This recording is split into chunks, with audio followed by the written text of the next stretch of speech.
Recently, council members and members of the public, we had an issue with a puppy, a stray puppy in our community. I happened to be out of town when this was going on, but I thought it was important that I spoke to this, so I provided a message I'd like to read. And I wanted to start off by saying we are all humble public servants of this community. We pride ourselves in our ability to enact continuous improvement, especially when a situation occurs that puts our policies and procedures in the spotlight.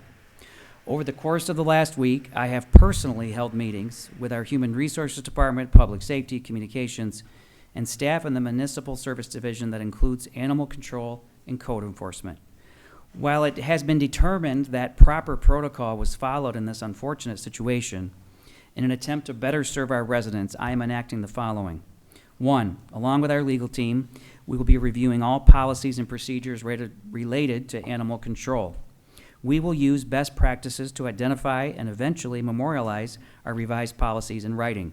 Once established, these written policies and procedures will serve as the basis for how our officers conduct business going forward. 2, we will be reviewing all of our vendor contracts and agreements as it relates to animal control. This includes our relationship with Oakland County and the Michigan Humane Society. 3, Oak Park employees are required to complete annual customer service training. However, since the pandemic, this training has been remote. As such, I will be making sure that our next training is a mandatory in-person customer service training that all of our employees, including those in municipal services and elsewhere in the city, will be required to attend. This was an extremely sad and unfortunate situation. As an animal lover myself, no one wants this to end the way it did. Our city and its staff are here to protect and preserve the sanctity of our residents and their animals. This case, specifically, has resulted in tickets being issued. From here, we will be closely monitoring the judicial process related to this case. I'd like to just share a little bit of a side story, too, that I had shared with the mayor prior to tonight's meeting. In my meeting with the Animal Control Division employees, one of them had volunteered to me that they're all animal lovers in that department. But in the varying range of things that they deal with, the other day, and he's going to hate me for telling this story probably, but the other day they got a call, and the call was, of all things, a baby deer fawn, newborn fawn, sitting in the middle of 9 Mile Road.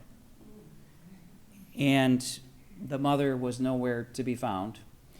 And he took it upon himself, working with other members of the Animal Control Division, to scoop the animal up and take it to a licensed facility that was a few hours away, I believe, to help protect and nurture that animal so hopefully it can be restored and put back out into the wild in a much more safe environment, of course. But I think that really underscores the sentiment and the nature of the employees in that department. The situation that occurred the other day is just absolutely heartbreaking. I don't think anyone disagrees with that. And the city is going to do everything in our power to make sure that we're meeting the needs of our residents and protecting them and their animals at all turns. So I wanted to make sure I shared that. And with that, members of the City Council, thank you very much. That completes the City Manager report for this evening. Thank you. Wonderful job. Thank you. Evaluating the situation, making changes. We hear you, and we respond. Thank you.